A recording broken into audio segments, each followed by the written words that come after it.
अस्सलामुअलैकुम, समा के साथ मैं हूं सबाशी और मैं हूं आयशा अंसारी। सबसे पहले बात करेंगे मैट्रिक और इंटरमीडिएट के तलबा तैयारी पकड़ लें, क्योंकि स्कूल्स और कॉलेजेस खुलने का फैसला हो चुका है। 18 जनवरी से 9वीं, 10वीं, 11वीं और 12वीं की क्लासेस शुरू हो जाएंगी। एनसीओसी इजलास में फैसला कर लिया गया है, लेकिन प्राइमरी से 8वीं तक क्लासेस की तारीख एक हफ्ते आगे बढ़ा दी गई। 25 जनवरी के बजाय 1 फरवरी से शुरू होंगी। वज़ीर तालीम शफकत महमूद कहते हैं इस साल बगैर इम्तिहान कोई पास नहीं होगा।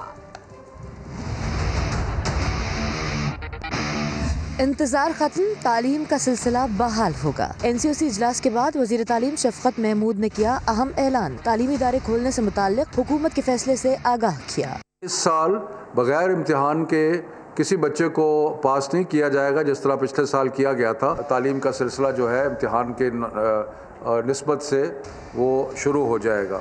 वज़ीर तालीम का कहना था तालीमी इदारों की बंदिश से कोरोना इन्फेक्शन की शरह पर वाज़े असर पड़ा। 8वीं तक जो क्लासेस खुलनी थी उसका फैसला किया गया कि उसको एक हफ्ता आगे कर दिया जाएगा। जो प्राइमरी और 6, 7, 8 है वो बजाय 25 के खुलने के, वो अब हमने इरादा किया है कि वो फैसला किया है कि वो 1 तारीख को खुलेंगे। शफकत महमूद ने तदरीस का सिलसिला मुनक़ता होने से तालीमी नुकसान का एतराफ़ भी किया। तालीमी इदारे बंद होने से बच्चों की जो सीखना लर्निंग लेवल्स हैं वो बहुत नीचे चले जाते हैं और बहुत नुकसान हुआ है तालीम का इन पिछले 8-9 माह में। वज़ीर तालीम कहते हैं अगले हफ्ते तमाम सूरत हाल पर दोबारा गौर किया जाएगा। जिन शहरों में वायरस का फैलाव ज़्यादा रहा वहाँ प्राइमरी क्लासों को खोलने का फैसला मुअख्खर किया जा सकता है। प्राइवेट स्कूल कॉलेज फेडरेशन और एसोसिएशन ने फैसला मुस्तरद कर दिया। हुकूमत से यकसा तालीमी पॉलिसी नाफिज करने का मुतालबा कर दिया। समा से गुफ्तगू में काशिफ मिर्जा ने कहा कि जलसे जुलूस हो रहे हैं, लेकिन तालीम का सिलसिला बंद किया जा रहा है। हैदर अली ने कहा कि 8वीं तक की क्लासेस भी 18 जनवरी से शुरू करने का नोटिफिकेशन जारी किया जाए। WHO ने बड़ा कैटेगोरिकली ये कहा हुआ है कि हमारे जो बच्चे हैं, इनमें 36 लाख में से एक बच्चे के मुतासर होने का खदशा है और जितना छोटा बच्चा हो उसका इम्यूनिटी सिस्टम उतना मजबूत है। एग्जाम का सेशन ये चलना है, इस वक्त एंडिंग सेशन चल रहे हैं और जब आप इसको एंडिंग सेशन में भी इसको एक्सटेंड करेंगे, जलसे जुलूस आप बंद नहीं करेंगे, वहाँ पे आप इज्तिमा जो है, चाहे जलसे जुलूस हैं, चाहे मज़ारों के ऊपर इज्तिमा ये कर रहे हैं, वो मुसलसल हैं। करोड़ बच्चों का तालीमी अमल दूसरा तालीमी साल जो है वो ज़ाया होने के करीब है। All Sindh private schools and colleges association भी इस फैसले को जो है वो सख्ती से मुस्तरद करते हैं और मुतालबा करते हैं हुकूमत से कि फौरी तौर पर एक वाज़े और दो टोक पॉलिसी ऐलान की जाए और क्लास 1 से लेकर क्लास 8 तक भी 18 जनवरी से ही तालीमी अदारों को खोलना चाहिए। पाकिस्तान का तालीमी निसाब दीगर ममालिक के निसाब से बहुत पीछे है। बैनुल-अक़वामी इदारे ने पाकिस्तान के 4वीं जमात के तलबा का इम्तहान लिया। क्या नताइज निकले, फराह रब्बानी से जानते हैं। 4वीं क्लास की मुझे किताबें दिखाइएगा। ठीक है, तो मतलब बच्चे बुनियादी तौर पर 5 किताबें पढ़ते हैं। जी जी ठीक। क्या आप जानते हैं पाकिस्तान में 4वीं जमात का तालिब इल्म जो पढ़ रहा है वो कोर्स कई मुमालिक से पीछे है। यानी इल्म रियाजी और साइंस की जो तालीम दी जा रही है वो बहुत पुरानी है। बैनुल अक़वामी इदारे टिम्स ने दुनिया भर के 60 मुमालिक में 1 लाख से ज़ायद बच्चों से ऑनलाइन इम्तिहान लिया।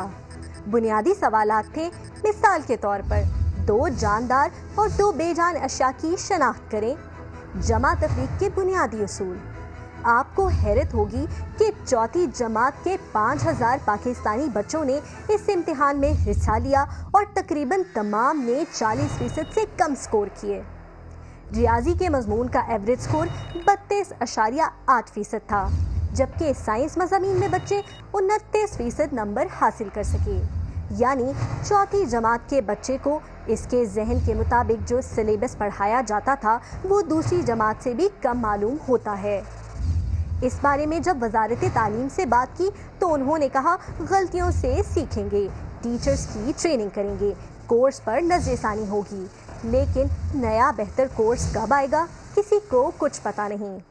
और अब दिल खराश वाक़े की बात करें तो लाहौर में बेटे ने जायदाद पर कब्जे के लिए बाप को किराए के कातिलों के जरिए कत्ल करवा दिया। ये वाक़या कब और कहां पेश आया, इस बारे में मज़ीद जानते हैं अपने नुमाइंदे जहांगीर खान से। जहांगीर बताइएगा।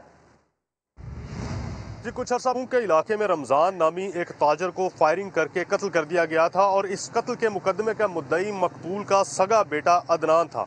वाक़े की तफ्तीश होती रही, लेकिन तफ्तीश के दौरान एक बड़ा इंकशाफ ये हुआ कि मकतूल का बेटा जो कि कत्ल के मुकदमे का मुद्दई है, इसी ने अपने बाप को जायदाद हथियाने के लिए कत्ल कराया है, जिसके लिए उसने 2 शूटर्स हायर किए और उन शूटर्स को 12 लाख रुपए में अपने वालिद के कत्ल के लिए मनाया, राज़ी किया और 5 लाख रुपए एडवांस दिए और बाकी की जो रकम है वो अपने वालिद के कत्ल होने के बाद देने का वादा किया। इन शूटर्स ने फायरिंग करके रमज़ान को कत्ल किया और सारी रकम मकतूल के बेटे ने इन शूटर्स को दी, जिसके बाद ये शूटर्स फरार हो गए।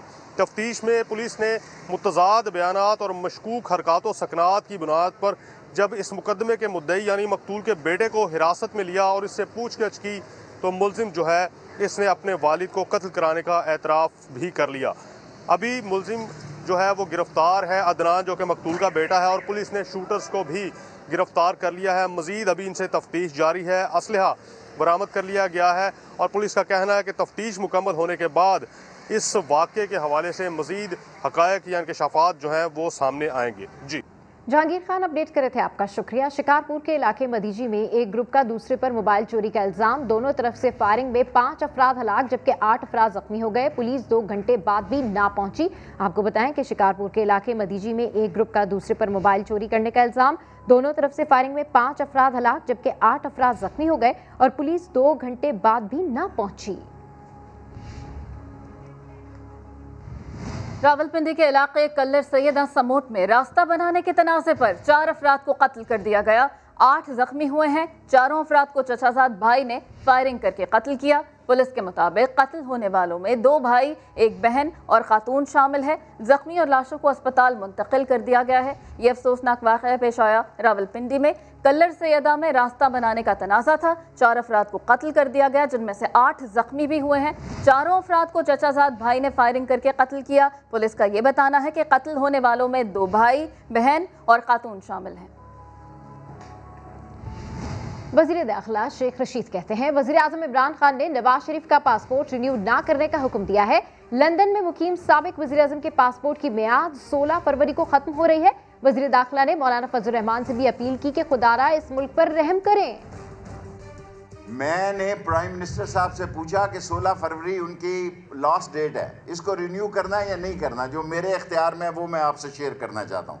बाकी फैसला इमरान खान का, उसने कहा नहीं करना। मौलाना फजल रहमान साहब इस मुल्क के हाल पे रहम खाएं। ये इलेक्शन लड़ने जा रहे हैं उसी असम्बली में जिस पे लानत भेजते हैं, थूक के चाट रहे हैं। अगर वो अपने सियासी और आईनी हक को गलत इस्तेमाल करेंगे तो एक शेर मेरा आजकल बहुत मकबूल है, वफा करोगे वफा करेंगे, जफा करोगे जफा करेंगे, सितम करोगे सितम करेंगे।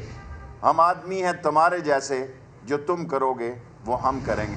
और कुछ पीडीएम के हवाले से खबर शामिल करें तो पीपल्स पार्टी ने सेनेट इलेक्शन के हवाले से तैयारियां शुरू कर दी। पीपी की तजवीज़ पर मौलाना फजल रहमान और नून लीग ने सेनेट इलेक्शन में हिस्सा लेने की रजामंदी भी जाहिर कर दी है। पीडीएम का सरबराह इजलास इसी महीने के आखिर में बुलाए जाने का इम्कान है। तफसीलात जान देते हैं अपने नुमाइंदे संजय साधवानी से। संजय साधवानी, ये बताइएगा कि पीडीएम की तहरीक किस तरफ जा रही है? सेनेट इलेक्शन में हिस्सा लेने की तैयारियां तो शुरू कर दी हैं उन्होंने। जी बिल्कुल, पीडीएम की तहरीक का फैसला भी रवा माह के आखिर में होगा।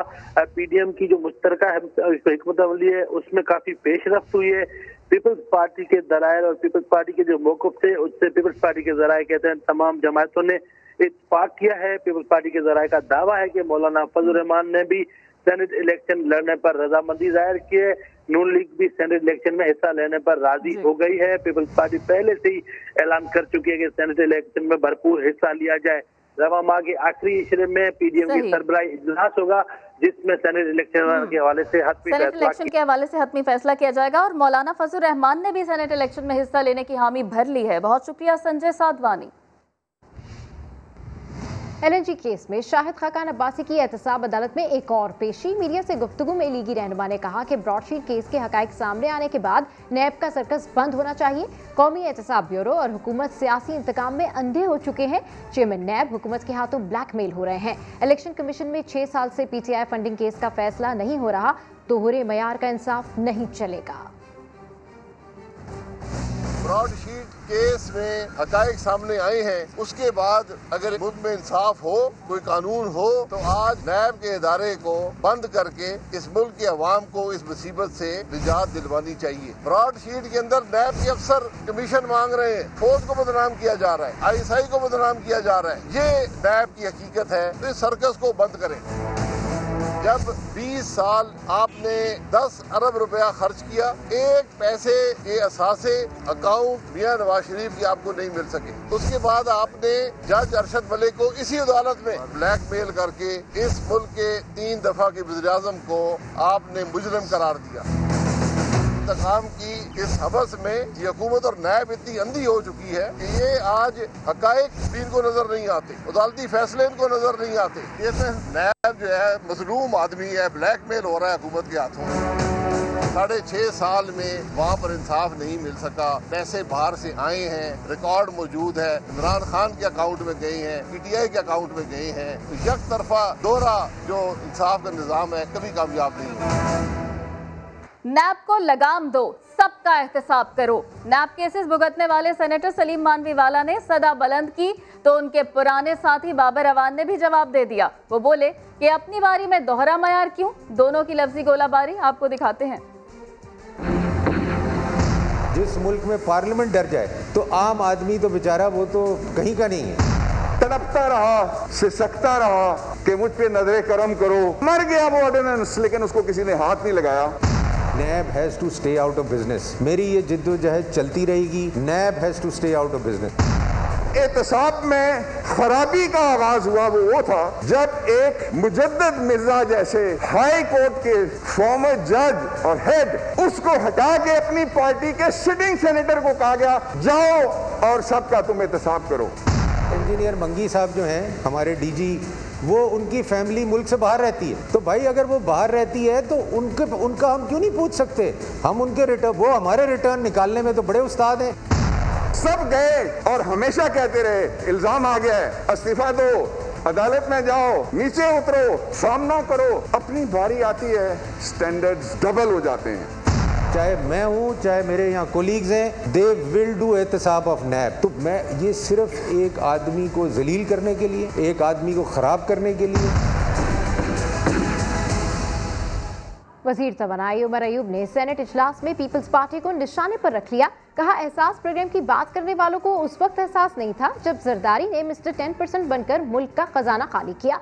उमर अयूब ने गंदुम बहरान पर वज़ीर आला सिंध से इन गेंडे नुमा चूहों को दिखाने का मुतालबा किया जो सारी गंदुम खा गए। PDM के जलसों को फ्लॉप करार देते हुए आइंदा के जलसों के नाकाम होने की पेश गोई भी कर दी। एहसास प्रोग्राम पे बात करते हैं, इनको एहसास उस वक्त होना चाहिए था पीपल्स पार्टी के हुकूमत के लोगों को, उस वक्त जिस वक्त इनका सदर आसिफ अली जरदारी साहब मिस्टर 10% बन के पाकिस्तान का खजाना इन्होंने खाली किया था। इनको आईना हम लोग दिखाते हैं तो ये वॉकआउट करते हैं। इनका लाहौर का जलसा फ्लॉप, इनका मलकंड का जलसा फ्लॉप। जिस वक्त गंदम का बहरान था सिंध में, मुराद अली शाह की हुकूमत ने यह बात कही कि उन्होंने परचेजिंग नहीं की थी। क्यों? उन्होंने कहा था कि जी चूहे खा गए। मुझे वो गेंडा नुमा और वो हाथी नुमा चूहे बता दे वो किधर है जिन्होंने इतनी गंदम खा दी थी। इन्होंने लोगों की जेबों में डाका डाला, रोटी का न्वाला पाकिस्तान पीपल्स पार्टी की हुकूमत सिंध ने लोगों के रोटी पे डाका मारा। वो इनको खमियाजा भुगतना पड़ेगा। PIA के बोइंग 777 तैयारे को मलाइशिया में रोक लिया गया। मलाइशिया एयरपोर्ट हुकाम ने मकामी अदालत हुक्म पर तैयारे को रोका। मुसाफिर 5 घंटे से एयरपोर्ट पर मौजूद हैं। मजीद जान लेते हैं, इस्लामाबाद में समा के नुमाइंदे शहजाद अली हैं, उनसे बात करते हैं। शहजाद अली, इससे कबल PIA के तर्जुमान ने कहा था कि मुसाफिरों के लिए फ़्लाइट को रीशेड्यूल कर दिया गया है। अभी भी ये मुसाफिर 5 घंटे से एयरपोर्ट पर मौजूद हैं। ये माजरा क्या है, बताइएगा।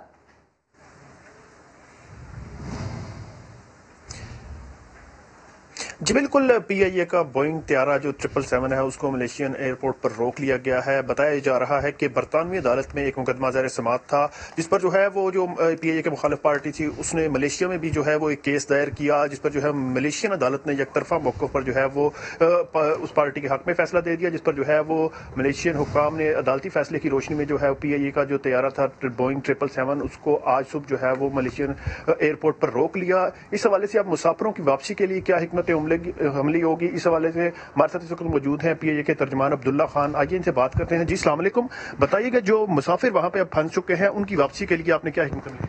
बहुत शुक्रिया। देखिए, मुसाफिरों की सबसे पहले देखभाल हमारे ऊपर फ़र्ज़ थी, क्योंकि वो सारे हमारे मेहमान हैं। इसलिए फ़ौरन से पहले इस वाक़े के फ़ौरन बाद जब क्लियरेंस नहीं मिली और मुसाफिर जहाज़ में बैठ चुके थे, तो उनको वापस हमने लाउंज में शिफ्ट किया। उनकी जो देखभाल थी, उनका जो खाना वगैरह था, वो हमने उनको सर्व कराने के फ़ौरन बाद हमने खलीजी एयरलाइन के ऊपर उन तमाम लोगों को इंडोर्स कर दिया और वो कुछ देर बाद वहाँ से रवाना होने वाले हैं और उस खलीजी एयरलाइन के ज़रिए कल सुबह जो है वो पाकिस्तान पहुँच जाएंगे। अच्छा अब्दुल्ला, दूसरा क्वेश्चन ये है कि ये जो डिसीजन आया, इस हवाले से अब PIA पाकिस्तानी गवर्नमेंट क्या आइंदा की हिकमत अमली होगी और क्या प्लानिंग है आप लोगों की, क्या करें? देखिए, ये चीज़ हमारे लिए हैरान कौन इस वजह से है कि अगर इस किस्म का कोई डिस्प्यूट होता है, जो पेमेंट डिस्प्यूट है, उस पर अदालतें फैसला देती हैं और एक केस चूँकि मुआहदे के रूह से UK की अदालत के अंदर ज़ेर समात है या ज़ेर इल्तवा है, उसका फैसला जो है हम उसका इंतज़ार कर रहे थे और PIA की लीगल टीम्स वहाँ पे भरपूर उसका दिफा कर रही थी।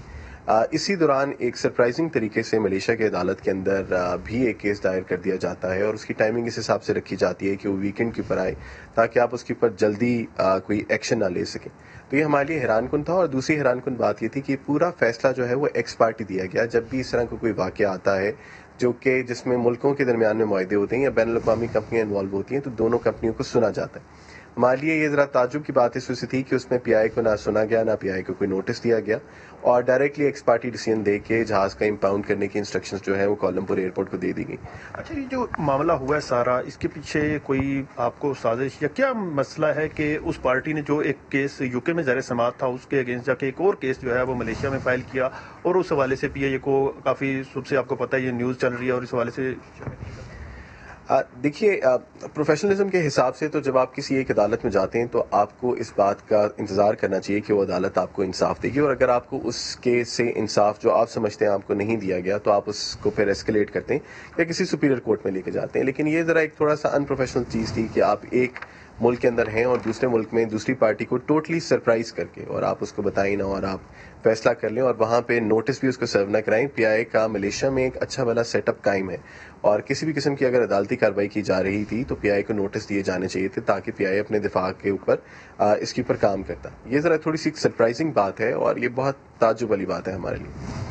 जी बिल्कुल, आपने सुना कि अब्दुल्ला हमें बता रहे हैं कि ये एक ताजुब वाली बात है कि एक पार्टी ने जो एक केस बरतानिया में ज़ेर समात था उसके अगेंस्ट जाके एक और केस जो है वो मलेशिया में किया और कोर्ट ने भी जो है वो PIA का मौक़िफ़ नहीं जाना और वन साइडेड जो है वो अब फैसला दिया है इनके खिलाफ। और इस हवाले से PIA की जो लीगल टीम है वो मंडे को जो है वो इस हवाले से जो अपनी जो है मजीद जो हिकमत अमली होगी उस पर जो है वो फाइनल करेंगे। जी ठीक है, हमारे नुमाइंदे शहजाद अली अपडेट कर रहे हैं। आपका शुक्रिया। आपको बताएं कि PIA के बोइंग 777 तैयारे को मलेशिया में रोक लिया गया है। मलेशिया एयरपोर्ट हुकाम ने मुकामी अदालती हुक्म पर तैयारे को रोका। मुसाफिर 5 घंटे से एयरपोर्ट पर मौजूद हैं। मुसाफिर 5 घंटे से एयरपोर्ट पर मौजूद हैं। हमारे साथ मुआविन खुसूसी शहबाज गिल साहब मौजूद हैं। बहुत शुक्रिया गिल साहब, आपने समा को वक्त दिया। अस्सलाम वालेकुम। जी अस्सलाम। शहबाज साहब, जिस तरह से ये मामला है, निजी कंपनी का PIA के साथ तनाज़ा चल रहा था और एक तरफा फैसला किया गया PIA के खिलाफ, तो सर अब आप उन पाकिस्तानियों के लिए क्या करेंगे? हुकूमत क्या कर रही है उनके लिए? उनको वापस भी लाया जाए और इस मामले से किस तरह से छुटकारा हासिल किया जाए? जी बिस्मिल्लाहिर्रहमानिर्रहीम, बहुत शुक्रिया। ये 12 साल पहले ये प्लेन जो है ये लीज हुआ था। ये आयरलैंड की कंपनी है जिनका जहाँ से ये लीज किया गया था 12 साल पहले उस वक्त।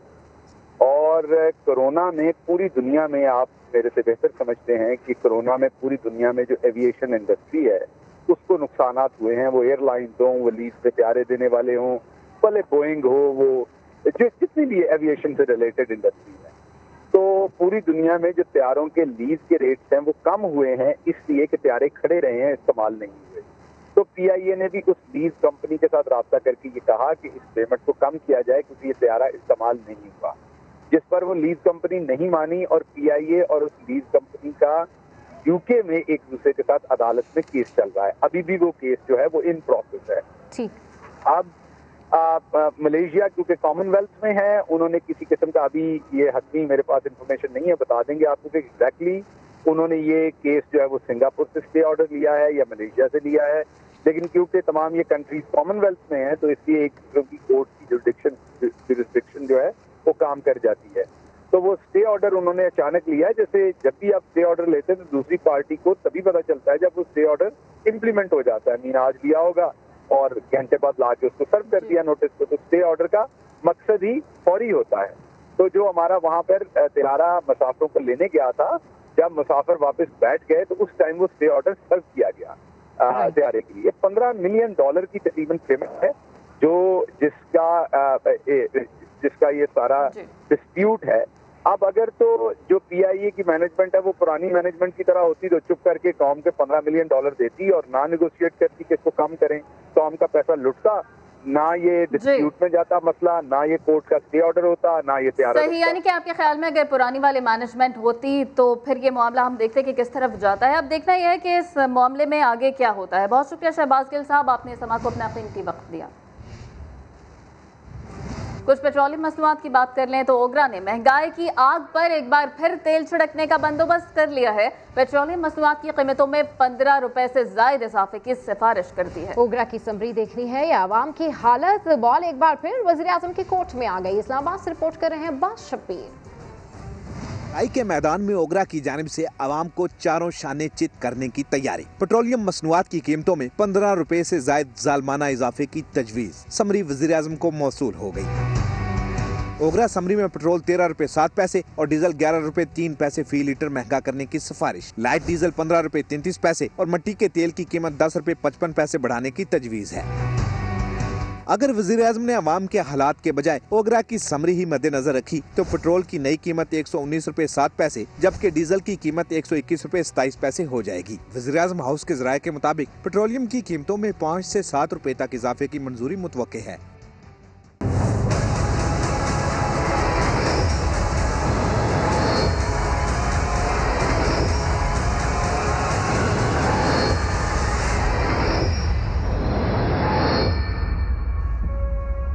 लाहौर में भाई ने जायदाद हड़पने के लिए बहन को 4 साल तक कैद किए रखा। पुलिस ने इत्तला मिलने पर लड़की को बाजियाब कराया। मुलजिम के खिलाफ मुकदमा दर्ज करके गिरफ्तार भी कर लिया गया है। जहांगीर खान की रिपोर्ट देखिए।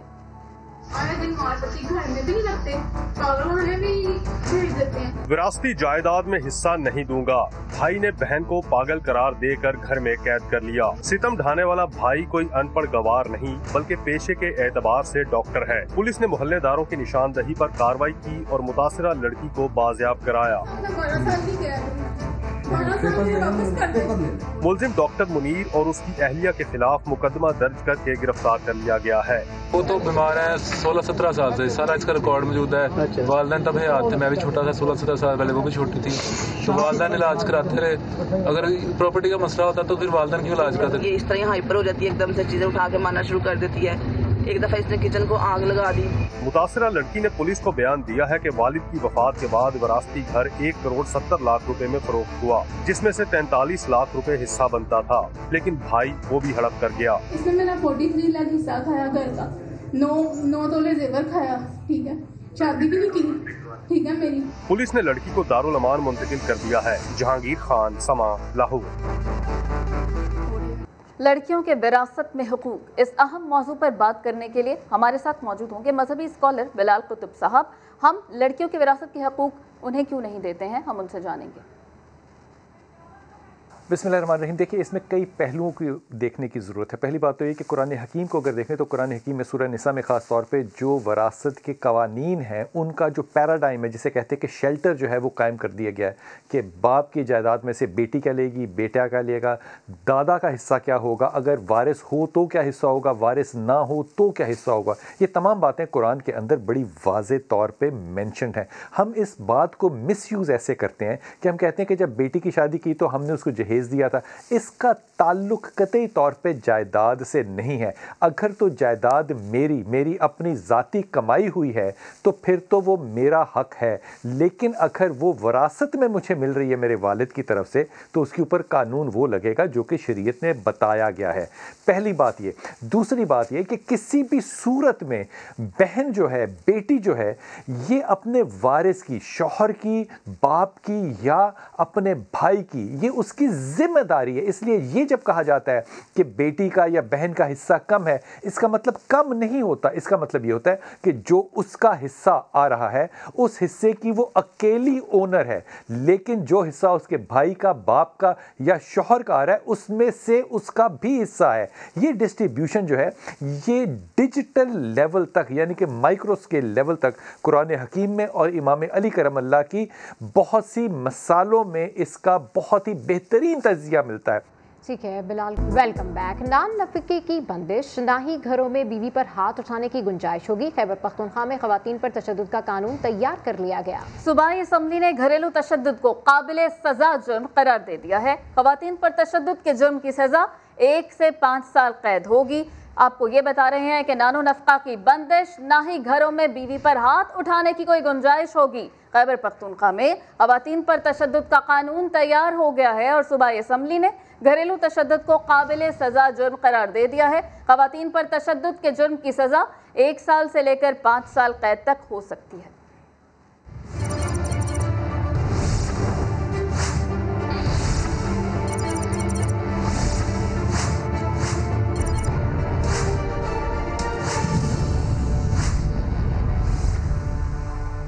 डेडलाइन खत्म हो गई है, लेकिन लाहौर से कचरा खत्म न हुआ। कई इलाके ऐसे हैं जहां कचरा बदस्तूर मौजूद है। इस हवाले से रिपोर्ट कर रहे हैं शाहीन शहजादी। लाहौर के पोश इलाकों से कचरा साफ, शहर माशाल्लाह साफ हो रहा है और हमारी ख्वाहिश है कि ये शहर साफ ही रहे। हम तो खुद चाहते हैं कि सफाई निसफ ईमान है कि होनी चाहिए सफाई सबके लिए, तो कुछ हो गई है और कुछ होनी चाहिए हो। मगर शमाली और मशरकी लाहौर में अब भी गंदगी के ढेर मौजूद हैं। कचरा ही कचरा हो गया, हमारे इलाके में कचरा नहीं उठाया जा रहा, जिसकी वजह से सारा कुछ हो रहा है। हमारे MPA MN वो नहीं आते, जो काउंसलर है वो नहीं आते साथ, तो ये इतने बड़े वजीर इधर किधर आएंगे। LWMC का अमला सफाई में मसरूफ तो है, ताहम काम सुस्त रवि का शिकार है। गंदगी कैसी भी हो शहर की खूबसूरती को ग्रहण लगा ही देती है। इसलिए शहरी कहते हैं सफाई को निस्फ ईमान जानकर इंतजामिया को अपना किरदार और अच्छे से निभाना चाहिए। कैमरामैन लियाकत बशीर के साथ शाहीन शहजादी, समा, लाहौर। कराची में जमीन की कीमतें तो पहले ही आसमान को छू रही थी, अब पहाड़ों पर भी घर बनाना मुश्किल हो गया। ये माजरा क्या है बता रहे हैं मोहम्मद अली हफीज अपनी इस रिपोर्ट में। कराची में जमीन की कीमतें तो बहुत महंगी हैं। अब जरा चलते हैं शहर के पहाड़ों पर, वहाँ जाके चेक करते हैं कि वहाँ पर कीमतें क्या चल रही हैं। आइए। ना सड़कें ना गलियां, कराची में घर बनाने के लिए पहाड़ भी नहीं बचे। हर तरफ मकानात ही मकानात, वो भी कच्चे नहीं हल्के पक्के। आप देख सकते हैं हम पहाड़ी भी मौजूद है, यहाँ पर भी जो है घर बने हुए हैं और अभी भी जो है तामीरात जारी है। देख सकते हैं ये मजदूर जो है बजरी लेके जो है वो ऊपर जा रहे हैं। तेज़ी से पहाड़ भी जो है मज़ीद जो है वो आबाद हो रहे हैं। छोटे छोटे 120 गज के 80 गज के प्लॉट पर जो है मकान बने हुए, कोई ग्राउंड प्लस है, 1 है, कोई 2 है, लेकिन पहाड़ पे तेज़ी से आबादकारी हो चुकी है। हर तरफ घर घर बने हुए। ऊपर जाके पता करते हैं एक मकान यहाँ पर कितने का फ़रोख्त हो रहा है, कितने का मिल रहा है। पहाड़ पर चढ़ना आसान काम नहीं, यहाँ पर बिजली, गैस, पानी सब मौजूद है। आपकी नज़र में कितनी कीमतें हैं? अभी 120 गज का प्लाट है, जो बना हुआ RCC होगा वो तकरीबन आपको मिलेगा 30 से 35 तक। कराची में पहाड़ जो है सोने के पहाड़, अगर हम इसको कहें तो गलत ना होगा, ये सोने के पहाड़ हैं। यहाँ पर जो है हर जगह पे जो है पहाड़ पे बड़े बड़े मकान बन गए हैं, आबादी हो चुकी है। यहाँ पर रोज़ लोग जो है पहाड़ पे जो है इनकी आबादी है, नीचे से ऊपर जाते हैं पहाड़ में काम काज के लिए, खरीदो फरोख्त के लिए, उसके बाद ऊपर आते हैं। इनको भी मुश्किलात होती है, लेकिन ये कह रहे हैं कि अब हमारा दिल लग चुका है, यहाँ से हम जो है वो कहीं और नहीं जाएंगे। शहरी यहाँ मकान की खरीदारी करते हुए मुताद रहें, क्योंकि कोई भी सरकारी इदारा इस अराजी के कागजात जारी नहीं करता। कैमरामैन शाहिद बलोच के साथ मोहम्मद अली हफीज, समा, कराची। वफाकी वज़ीर मजहबी अमूर पीर नूरुल हक कादरी कहते हैं कि मसाजिद के उलमा को 10,000 रुपए एजाज़िया दिया जाएगा। जो सैकड़ों सालों से जब यकीन जी, इसी पर मजीद तफसीलात जानते हैं अब्बास नकवी से। जी अब्बास, अपडेट कीजिए।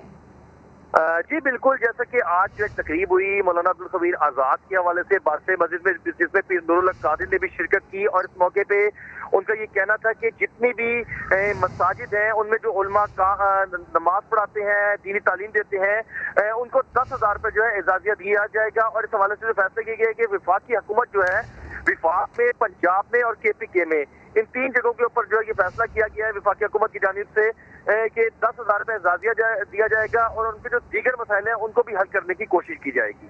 जी ठीक है, अब्बास नकवी अपडेट करें, आपका शुक्रिया। खबरें और भी हैं लेकिन शामिल करेंगे इस ब्रेक के बाद। आप देखते रहिए समा। आपको बताएं कि वजीर आजम इमरान खान और वजीर आला पंजाब की 1-on-1 मुलाकात जारी है और वजीर आजम को पंजाब हुकूमत के इंतजामी उमूर पर ब्रीफिंग दी गई। बिल्कुल, इस हवाले से मजीद तफसीलात हासिल करते हैं दानियाल उमर से। जी दानियाल उमर, इस मुलाकात के हवाले से बताइए। बिल्कुल, वजीर आजम पाकिस्तान एक रोजा दौरे पर आज लाहौर पहुंचे हैं और उनकी वजीर आला पंजाब से 1-on-1 मुलाकात भी हुई है।